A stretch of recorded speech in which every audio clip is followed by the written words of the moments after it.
आप सभी का स्वागत है एआई एजुकेशन में। और आज आप लोगों को बताने वाले हैं, जैसा कि आप लोगों को थंबनेल पे ही पूरी जानकारी मिली है, जहां पे हम आपको admit card, paper pattern, exam tips और आप लोगों की एक नया टाइम टेबल जारी किया गया है। तो इन सभी को लेकर जो पूरी आपके मन में जो डाउट है उसको बिल्कुल क्लियर करने वाले हैं, ताकि आप लोगों के मन में कोई भी सवाल ना बचे, क्योंकि एग्जाम अब बिल्कुल पास में है और आप लोगों के लिए एक एग्जाम टिप्स बनता है, क्योंकि बहुत छोटे छोटे टिप्स हैं जो कि हम एग्जाम में फॉलो नहीं करते हैं, जो कि हमें करना चाहिए ताकि हम लोगों को काफ़ी अच्छा मार्क्स मिले। और ये वाला एग्ज़ाम आप लोगों का बहुत बहुत बहुत ज़्यादा इंपॉर्टेंट है, क्योंकि इस एग्ज़ाम से ही आप लोगों की प्रमोटेड की जो रिजल्ट है वो तय किए जाएंगे, क्योंकि जो प्रमोटेड का रिजल्ट है वो आप लोगों का पूरी तरह से ब्लैंक है, यानी कि उस पर कोई भी मार्क्स नहीं दिए गए हैं।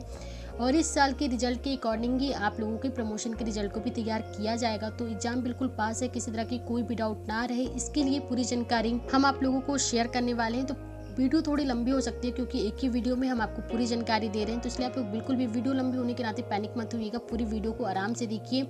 वीडियो इंटरेस्टेड होगी, पूरी जानकारी सिर्फ आपके ऊपर की जाएगी, किस तरह की कोई भी फालतू की बातें नहीं होंगी, सिर्फ आपके लिए जो जरूरी है सिर्फ उसी को लेकर पूरी जो डाउट है वो क्लियर करने वाले। वैसे भी मेरी वीडियो में कोई फालतू बातें नहीं होती हैं, लेकिन फिर भी वीडियो जो है वो पूरी सिर्फ आप लोगों के लिए है। तो एक करके सबसे पहले बात कर लेते हैं आप लोगों के लिए जो नया टाइम टेबल जारी किया गया है उसमें क्या बातें कही गई हैं। तो यहाँ पे देखिए जो कि बातें आप लोगों के लिए आई हैं कि समस्त संबंधितों को सूचित किया जाता है कि विश्वविद्यालय की दिनांक 3 जुलाई 2021 के द्वारा जारी अधिसूचना का संदर्भ ग्रहण करने का कष्ट करें, जिसके द्वारा समस्त महाविद्यालय की वार्षिक परीक्षाएं सत्र 2020 और 21 उत्तर प्रदेश शासन के निर्देश के अनुसार तथा परीक्षा समिति के अनुमोदन और माननीय कुलपति जी के अनुमति क्रम में दिनांक 14 जुलाई 2021 से प्रारंभ हो रही है। बीए बीएससी के द्वितीय वर्ष की परीक्षा कार्यक्रम में 23 जुलाई 2021 से 26 जुलाई 2021 तक की परीक्षा के टाइम टेबल में संशोधन किए जा रहे हैं। संशोधन परीक्षा कार्यक्रम विश्वविद्यालय की वेबसाइट पर उपलब्ध है।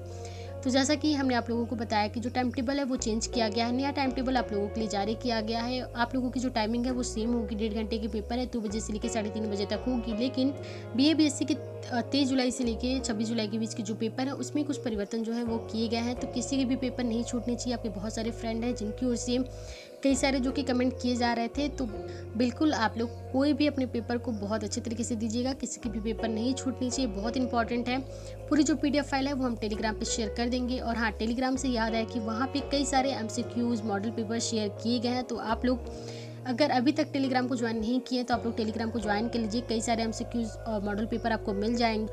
और पेपर को लेके कोई भी डाउट होगा तो आप टेलीग्राम के माध्यम से या तो फिर यूट्यूब के माध्यम से अपने कमेंट करके सारे डाउट को क्लियर रखिएगा। तो अब बात कर लेते हैं आप लोगों के पेपर पैटर्न को लेकर और एडमिट कार्ड को लेकर। तो देखिए, आप लोगों के एडमिट कार्ड जो पहले जारी हुए हैं, आप लोग उसी एडमिट कार्ड से इस बार के पेपर को देंगे। और अगर आपने अभी तक अपने एडमिट कार्ड को नहीं लिया तो प्लीज़ जाइए अपनी कॉलेज से एडमिट कार्ड को ले लीजिए। एग्जाम के दिन एडमिट कार्ड को मत लिया कीजिए, क्योंकि आपके कॉलेज के यूनिवर्सिटी के जो टीचर होते हैं वो आप पे गुस्सा करेंगे। और पूरा फोकस आप अपने एग्जाम पे कीजिए, ना कि उनकी नाराज़गी पे कीजिए और वो आप पे नाराज़ होते, इससे आपके पेपर में भी थोड़ा इफेक्ट पड़ता है। तो पूरी कोशिश कीजिए कि एग्जाम से पहले ही अपने एडमिट कार्ड को ले लीजिएगा।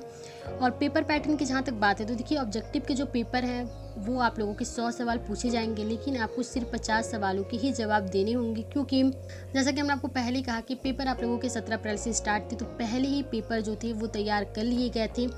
कुछ सब्जेक्ट के जो पेपर हैं उसे फिर से बनाया गया है, लेकिन बाकी जो सब्जेक्ट के पेपर हैं वो पहले के ही अकॉर्डिंग है, यानी कि 3 घंटे के पेपर के अकॉर्डिंग ही आप लोगों को पेपर दिए जाएंगे। लेकिन टाइमिंग आता है तो सवाल भी आप लोगों को आधा ही करना, चाहे वो सब्जेक्टिव के हों या फिर ऑब्जेक्टिव के हों। सब्जेक्टिव में 100 सवाल पूछे जाएंगे, 50 सवालों के आपके जवाब देने होंगे। पेपर में किसी तरह की कोई भी नेगेटिव मार्किंग नहीं होगी, क्योंकि बहुत सारे कमेंट आ रहे थे कि पेपर में नेगेटिव मार्किंग होगा। तो बिल्कुल भी आप लोग इस बात को लेकर निश्चिंत रहिए कि यूनिवर्सिटी के एग्जाम में कभी भी नेगेटिव मार्किंग नहीं होती है। हमेशा आप लोगों को पूरे मार्क्स दिए जाते हैं अगर आपके क्वेश्चन सही होते हैं। तो ऑब्जेक्टिव क्वेश्चन को लेके भी आगे एग्जाम टिप्स बताने वाले हैं। और सब्जेक्टिव के जो पेपर आएंगे, जहाँ पे बीएससी का जो पेपर तैयार होता है या चाहे बीए का पेपर तैयार होता है, जहाँ पे सबसे पहले तो आप लोगों से कंपलसरी होते हैं, यानी कि अति लघु उत्तरीय होते हैं। उसके बाद से सेक्शन ए, सेक्शन बी से जो क्वेश्चन होते हैं वो आप लोगों से पूछे जाते हैं। जहाँ पे सेक्शन ए लॉन्ग क्वेश्चन होता है, वहीं पे सेक्शन बी में शॉर्ट्स नोट पूछे जाते हैं। इसी तरह से बी का भी जहाँ पेपर होता है, जहाँ पे अति लघु होते हैं, फिर आप लोगों से लघु उत्तरीय प्रश्न होते हैं, फिर दीर्घ उत्तरीय प्रश्न होते हैं। तो बिल्कुल इसी तरह से जो पेपर है वो तैयार किए गए हैं। लेकिन इस बार आप लोगों को जो आप लोगों के अति लघु होंगे यानी कि जो कंपलसरी हैं उसमें से सिर्फ 3 सवालों के जवाब देने होंगे। सेक्शन ए सेक्शन बी से आप लोगों को एक सवाल के ही जवाब आप लोगों को देने हैं, क्योंकि टाइमिंग आधा है। और टाइमिंग को किस तरह से डिवाइड करना है, क्योंकि टाइमिंग को लेकर बहुत सारे स्टूडेंट के मन में एक पैनिक है कि सिर्फ 1.5 घंटे का पेपर है तो कैसे होगा, वो भी पैनिक आप लोगों का आज इस वीडियो में दूर हो जाएगा। तो ये तो आपकी बात हो गई पेपर पैटर्न को लेकर कि जो पेपर ऑब्जेक्टिव है उसमें 100 सवाल, जो पेपर सब्जेक्टिव है उसके आधे सवाल आप लोगों को करने हैं। अब बात आती है एग्जाम टिप्स को लेके, और ये टिप्स आप लोगों के लिए बहुत इंपॉर्टेंट है। तो सबसे पहले ऑब्जेक्टिव की बात कर लेते हैं। तो देखिए ऑब्जेक्टिव क्वेश्चन में क्या होता है कि आप लोगों से मोस्टली जो ज़्यादातर जो क्वेश्चन पूछे जाते हैं वो आप लोगों के सन पे आधारित होते हैं, किसी विचारक पे आधारित होते हैं, किसी साइंटिस्ट के नाम होते हैं। इस तरह के जो क्वेश्चन होते हैं वो ज़्यादातर ऑब्जेक्टिव क्वेश्चन में पूछा जाता है। तो आप लोग ऑब्जेक्टिव क्वेश्चन को टिक कीजिए, और जिस ऑब्जेक्टिव क्वेश्चन का जवाब आप लोगों को नहीं पता तो आप लोगों के लिए सबसे अच्छा मेथड होता है ऑब्जेक्टिव के लिए जो भी एमसीक्यू आता है उसको एनालाइज करना। एनालाइज क्वेश्चन बेस्ट ट्रिक होता है एमसीक्यूज को लेकर, क्योंकि इससे आप मोस्टली जो आंसर होते हैं वो हमेशा सही टिक करते हैं। और हमेशा एमसीक्यू क्वेश्चन में देखा गया है कि बी और सी जो ऑप्शन होता है वो काफ़ी सही होता है, और काफ़ी जो सही क्वेश्चन होते हैं वो बी और सी पे ही आप लोगों के लिए दिए जाते हैं। ये ऑप्शन मोस्टली कम करेक्ट होने के चांसेस होते हैं, डी भी कम होते हैं, लेकिन बी और सी के जो चांसेस होते हैं वो काफ़ी ज़्यादा होते हैं सही होने के। तो सबसे पहले तो क्वेश्चन को एनालाइज कर लीजिएगा, और उसके बाद से बी और सी में से किसी एक पे ही टिक कीजिएगा। और बिल्कुल भी अगर आपको क्वेश्चन नहीं आता, मान लीजिए अगर आपको 10 क्वेश्चन नहीं आता तो उसमें पैटर्न का यूज मत कीजिएगा कि ए पे 3 क्वेश्चन, फिर बी का 3 क्वेश्चन, सी का 3 क्वेश्चन। ये बिल्कुल ही एक तरह से आप कह सकते हैं कि बेवकूफ़ी होती है। इससे बेहतर होता है एनालाइज करके क्वेश्चन को टिक करना, और बी और सी के मोस्टली जो क्वेश्चन होते हैं वो सही होते हैं। तो इस तरह से अगर आपको 10 क्वेश्चन नहीं आता है तो इस तरह से जो पेपर पैटर्न है वो बिल्कुल आप इसी तरह से कीजिएगा, आपके अच्छे मार्क्स आप लोगों को मिल जाएंगे। तो आप लोगों को अच्छे मार्क्स मिलेंगे। उसके बाद बात कर लेते हैं सब्जेक्टिव पेपर को लेके।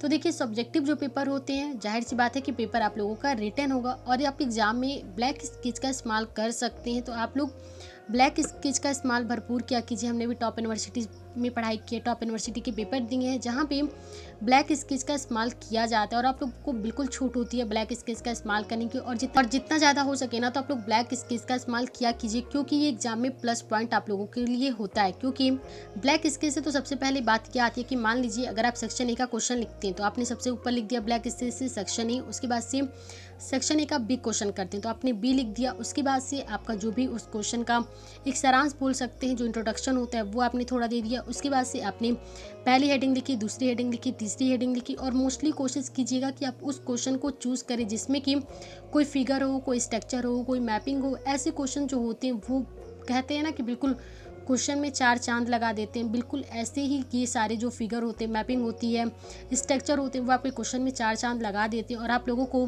एक अच्छे मार्क्स दिलवाते हैं। तो पूरी कोशिश कीजिए कि अपने क्वेश्चन को बस लिखते मत जाइए, क्योंकि देखिए लिखने से कोई फ़ायदा नहीं होता है। आपको एग्जामिनर को भी लगेगा कि आप लोग सिर्फ कहानी की तरह लिख के चले गए हैं, जिसमें किस तरह की अगर आप बीए का भी पेपर लिखते हैं तो बीए में कई सारे हेडिंग होते हैं, बीएससी में तो स्ट्रक्चर्स होते हैं, फिगर्स होती हैं कई सारी। अगर आप जियोलॉजी का पेपर दें तो हर एक क्वेश्चन में ही फिगर होता है। तो आप लोग पूरा फोकस कीजिए कि आप लोग हेडिंग दीजिए, फिगर दीजिए, क्योंकि एग्जामिनर को ऐसा नहीं लगना चाहिए कि सिर्फ आपने एक कहानी लिख दी है, 2 से ढाई पेज में आंसर को दे दिया जिसका कोई भी मतलब नहीं बनता। तो वो आप लोगों को अगर 10 नंबर का पेपर है ना तो बहुत ज़्यादा नंबर देंगे, तो 5 से 6 नंबर ही देंगे, इससे ज़्यादा आप लोगों को नंबर नहीं देंगे। लेकिन अगर आपके पास हेडिंग है, फिगर है, मैपिंग है, स्ट्रक्चर्स है, तो आप लोगों को 10 में से कम 8 नंबर तो आपके टीचर्स को देने ही होंगे। तो ये बहुत ही प्लस पॉइंट बन जाते हैं आपके एग्जाम को लेकर।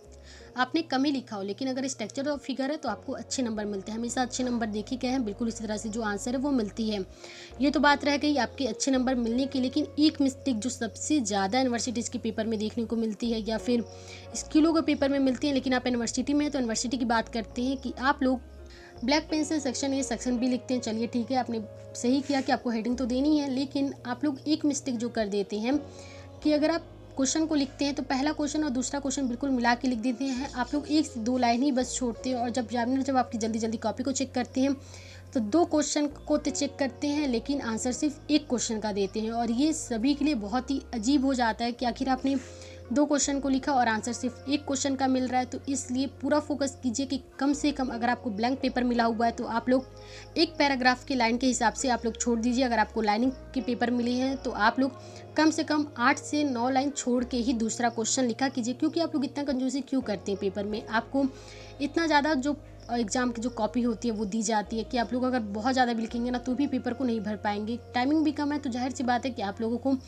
लिमिटेड लिखना है और टाइमिंग के हिसाब से लिखना है। तो पूरा फोकस कीजिए कि अगर आपके लास्ट में आपको कोई भी क्वेश्चन हेडिंग मत डाला कीजिए, हमेशा नया पेज से किया कीजिए। अगर आपके पास नीचे के 5-6 लाइन बच जाते हैं तो कोशिश कीजिए कि पेज टर्न कर दीजिए और सेकंड पेज पे जो आंसर है वो आप लोग दीजिए। तो आई एम श्योर कि आप लोग अपने पेपर को बहुत अच्छे तरीके से प्रिपरेशन तो कर ही रहे होंगे, लेकिन अगर आपको जिस क्वेश्चन का आंसर नहीं आता या फिर थोड़ा बहुत भी आता है तो भी आप लोग उसको लिख दीजिएगा।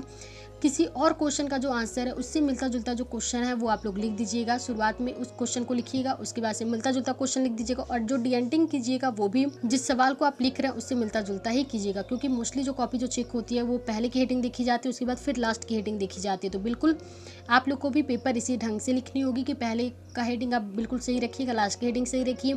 बीच में थोड़ा ऊपर नीचे भी होता है तो चलता है, उसको कोई लेके ज़्यादा दिक्कत नहीं होगी। पेपर में पॉजिटिव रहिएगा, आप मार्क्स लेके जाइए, सैनिटाइजर लेके जाइएगा, पानी का बोतल खुद का लेके जाइएगा ताकि किसी तरह की कोई भी दिक्कतें आपको ना हो।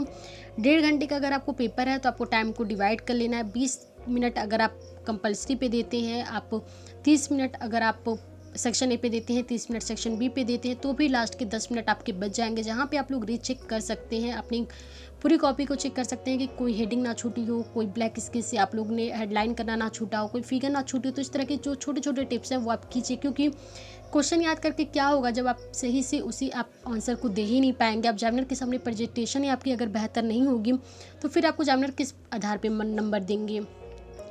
तो पूरी फोकस कीजिए कि आपकी आंसर राइटिंग गुड होनी चाहिए। राइटिंग थोड़ी ऊपर नीचे है तो भी चलेगी, लेकिन हेडिंग फिगर्स होनी चाहिए, क्योंकि सभी की राइटिंग तो उतनी अच्छी नहीं होती है। कुछ लोग बहुत अच्छा लिखते हैं, कुछ लोग थोड़ा सा लिमिटेड लिखते हैं, तो उसको लेके ज़्यादा टेंशन मत लीजिए।